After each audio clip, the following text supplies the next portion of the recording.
She talked about the moment she saw the video of Arthur crying in front of Judge Glazer. She said it broke her heart all over again, seeing her son like that, seeing him realize what his life had become, seeing him face someone from his past who remembered when he was good. Margaret said Arthur called her from jail after the hearing. He was still crying. He kept saying, "Mom, I'm so sorry for everything." She told him it wasn't too late, he could still change, but deep down she wasn't sure she believed it anymore. The charges Arthur faced this time were serious. He'd broken into a house in broad daylight, stole jewelry, electronics, cash. The homeowners were at work. When they came home and found their house ransacked, they called police.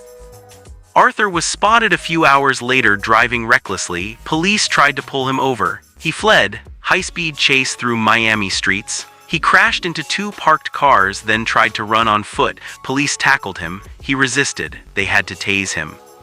When they searched his car, they found all the stolen items from the burglary, plus drug paraphernalia, plus a small amount of cocaine. He was high during the chase. This wasn't going to be a slap on the wrist. This was serious felony charges. With his record, he was looking at significant prison time, years, maybe even a decade or more.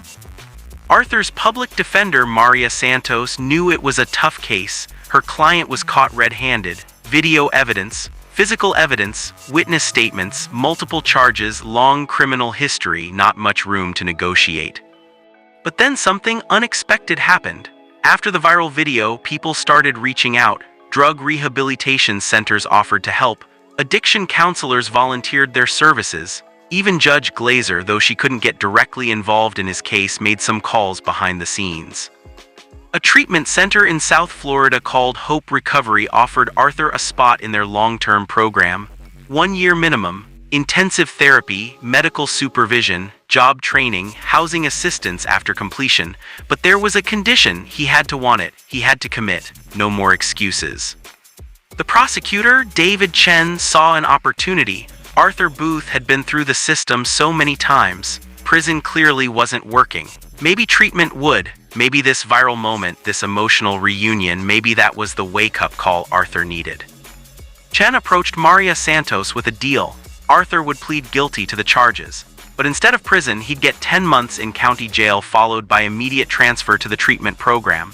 If he completed the full year of treatment successfully, his sentence would be reduced. If he failed or left early, he'd go straight to state prison for 15 years. It was a huge gamble for everyone, for Arthur, for the treatment center, for the prosecutor's office, for the criminal justice system.